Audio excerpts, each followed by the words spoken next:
نحمد اللہ ونصلی ونسلم علی رسول اللہ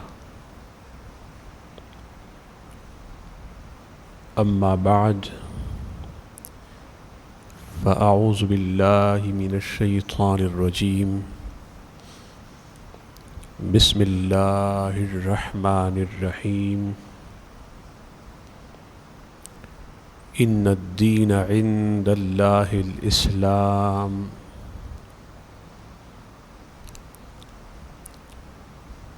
صدق اللہ العظیم وبلغنا الرسول النبی الأمی المکین المجید الرؤوف الرحیم ونحن على ذلك لمن الشاہدین والشاکرین والحمد للہ رب العالمین۔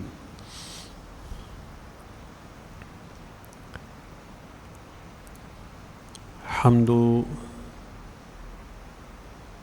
ثنا کے بعد عزیزان گرامی قدر،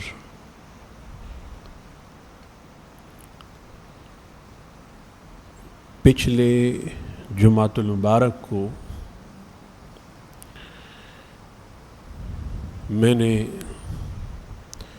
جو ٹاپک سلیکٹ کیا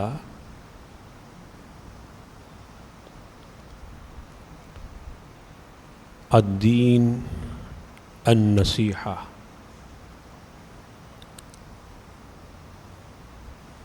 الدین النصیحہ، the religion and the good advice, the religion and sincere advice۔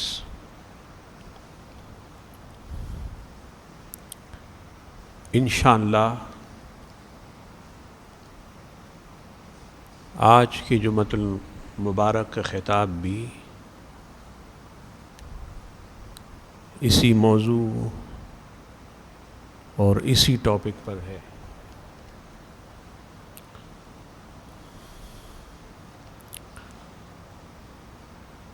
اللہ پاک نے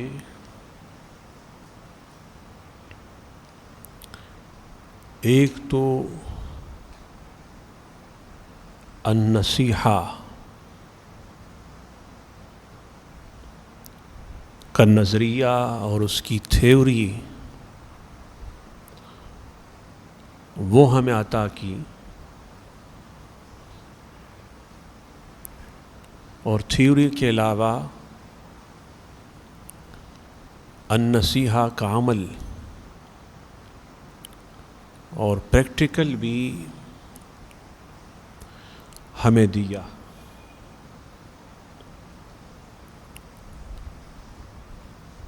ایک طرف اگر اللہ کے حبیب سیدنا محمد مصطفیٰ صلی اللہ علیہ وسلم النصیحہ کی عملی شکل پریکٹیکل فارم میں ہمارے سامنے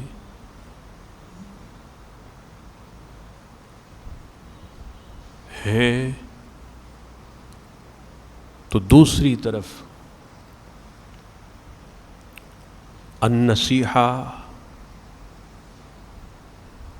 کا نظریہ قرآن کریم فرقان حمید کی شکل و صورت میں ہمارے سامنے موجود ہے۔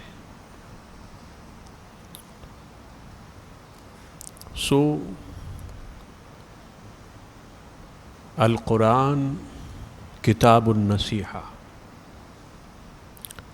the Holy Quran is the book of sincere advice.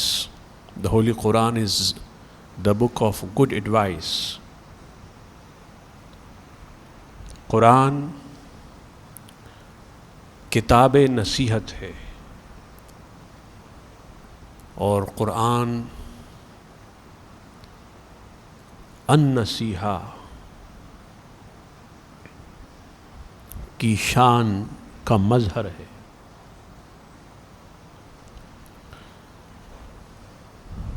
ویسے تو قرآن کریم فرقان حمید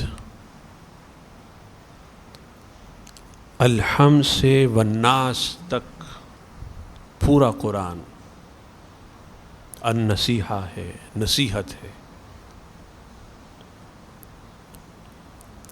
لیکن بالخصوص اسپیشلی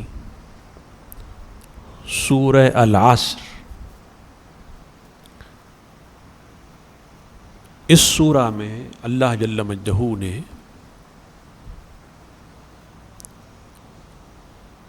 النصیحہ کو اور النصیحہ کے تمام ابواب کو اور تمام شکلوں کو سمرائز کیا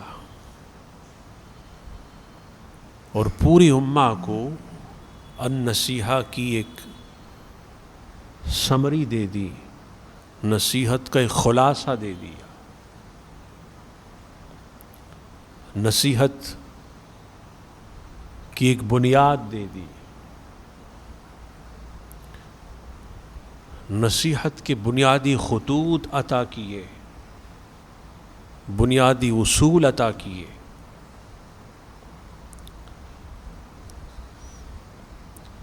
النصیحہ کے بنیادی عناصر پوری امہ کو دیے گئے. یوں النصیحہ کا ایک جامع تصور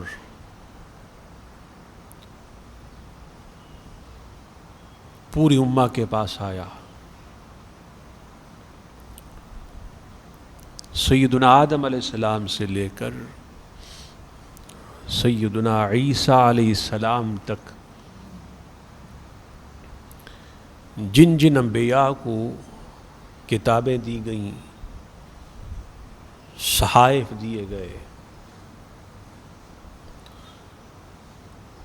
ظاہر ہے کہ وہ کتابیں سب کی سب،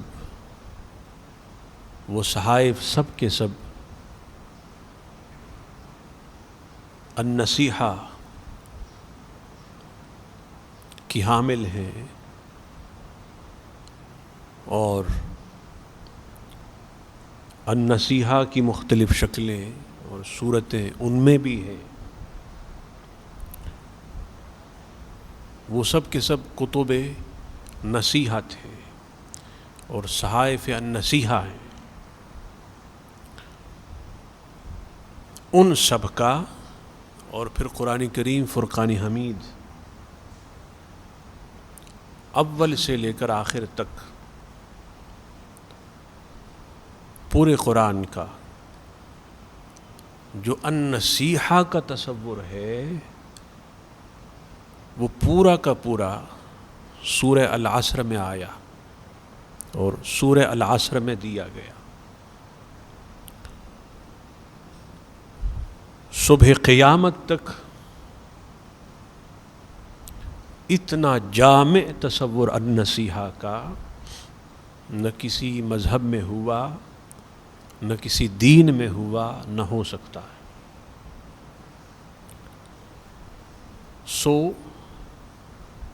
سورہ العصر میں اللہ پاک نے جو النصیحہ کے بنیادی اصول بیان کیے، اس کے بنیادی خطوط بیان کیے، وہ 4 ہیں. نمبر 1 ایمان باللہ و ایمان بالرسول. Believing in Allah and believing in Rasulullah. اللہ پر ایمان اور اللہ کی رسول پر ایمان، یہ النصیحہ کا پہلا بنیادی اصول ہے. یہ ایک بنیاد ہے النصیحہ کا، فاؤنڈیشن ہے.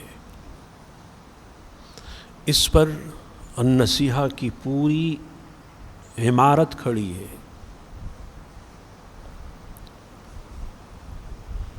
اللہ پر ایمان اور اللہ کے رسول صلی اللہ علیہ وسلم پر ایمان.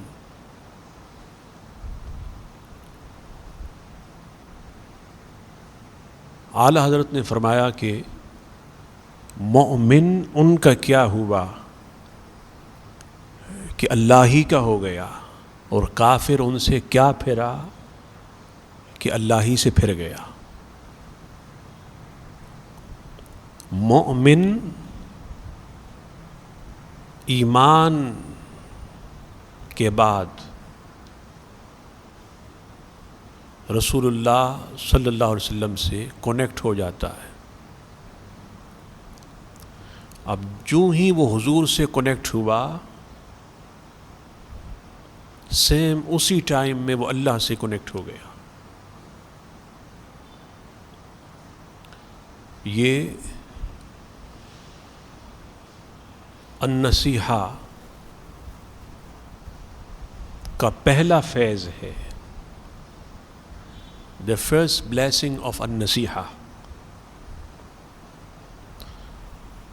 کہ اس سے مومن حضور سے کنیکٹ ہو جاتا ہے.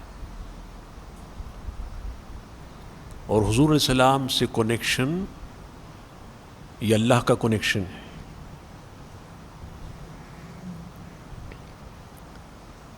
ایمان کے بعد پھر دوسرا اصول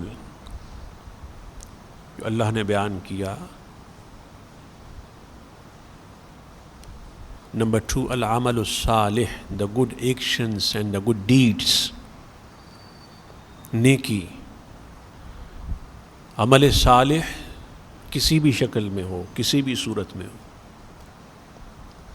وہ بھی النصیحہ کا سنہری باب ہے، درخشندہ باب ہے، روشن باب ہے.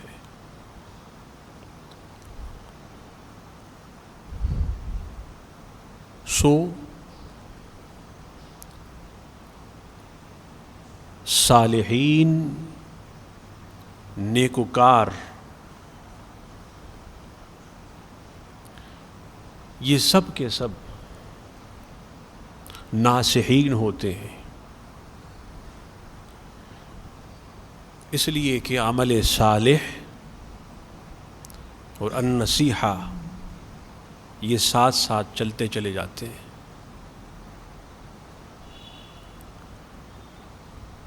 اور number 3، ul Haq, the truth, the absolute truth, حق مطلق. حق خواہ کسی بھی شکل میں ہو، سچ کسی بھی شکل میں ہو، وہ بھی النصیحہ کے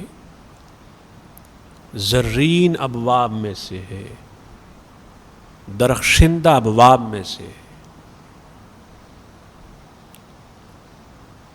اس کے خوبصورت ترین منازل میں سے. حق قرآن کی شکل میں ہو، حق اسلام کی شکل میں ہو، حق توحید کی شکل میں ہو، حق رسالت کی شکل میں ہو. الغرض حق کسی بھی فارم میں ہو، وہ ڈائریکٹ النصیحہ سے کنیکٹڈ ہے.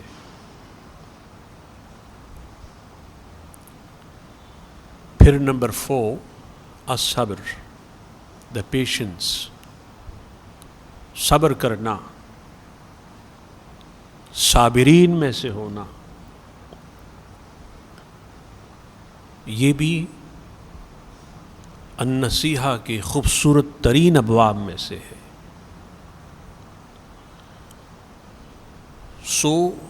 صابرین جہاں صابرین ہے تو وہاں وہ ناصحین، اور ناصحین جہاں ناصحین ہے تو وہ وہاں صابرین ہے۔ صبر اور النصیحہ، اس کا سفر ساتھ ساتھ ہمیشہ سے ہے، اور صبح قیامت تک ان کو ساتھ ساتھ چلتے چلا جانا ہے۔ سو یہ چار اصول ہوئے: ایمان، عمل صالح، حق اور صبر،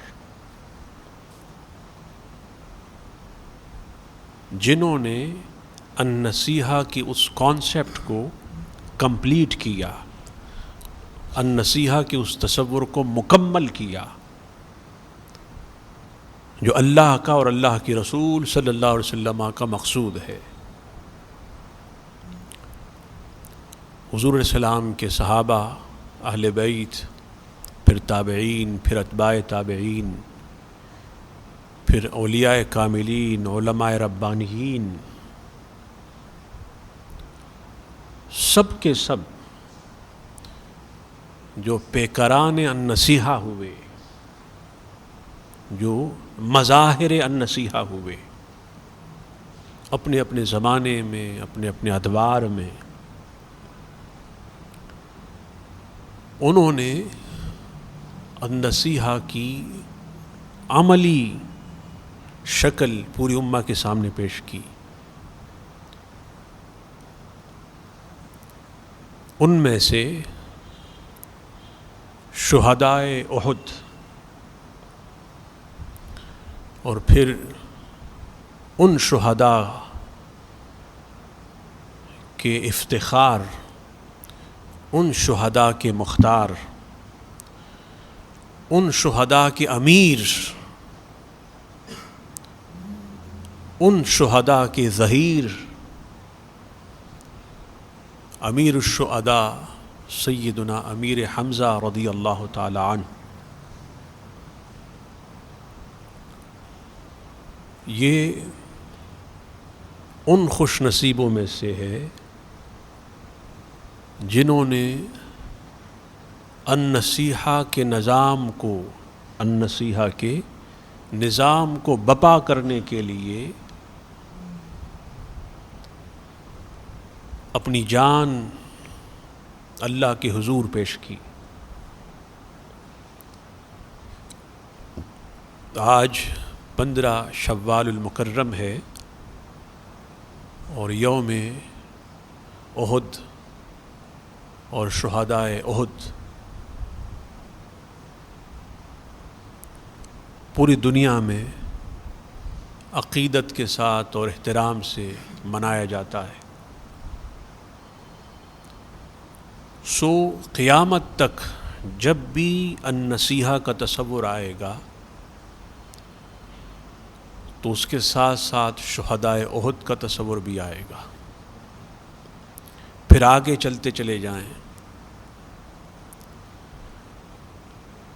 جس صدی میں ہم ہوئے،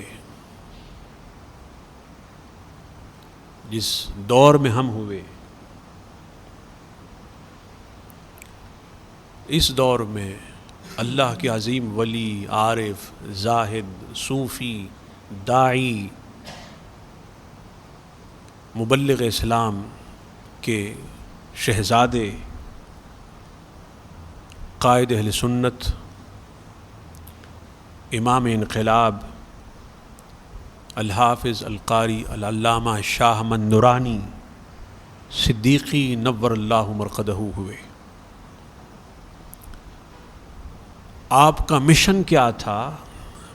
آپ کا مشن پوری دنیا میں ہر سو النصیحہ اور النصیحہ کے نور کو عام کرنا تھا، اس کی روشنی کو عام کرنا تھا۔ اللہ جل مجدہ آپ کے مزار پر انوار پر اپنی رحمت و رضوان کی بارشوں کا، رحمت و رضوان کی بارش کا نزول فرمائے، اور آپ کی قبر مبارک کو انوار اور تجلیات کا مرکز بنائے۔ اللہ پاک ان کے صدقے اور طفیل ہم کو بھی النصیحہ کے مستفیدین میں سے اور النصیحہ کے فیض یافتگان میں سے بنائے. وما علینا الا البلاغ.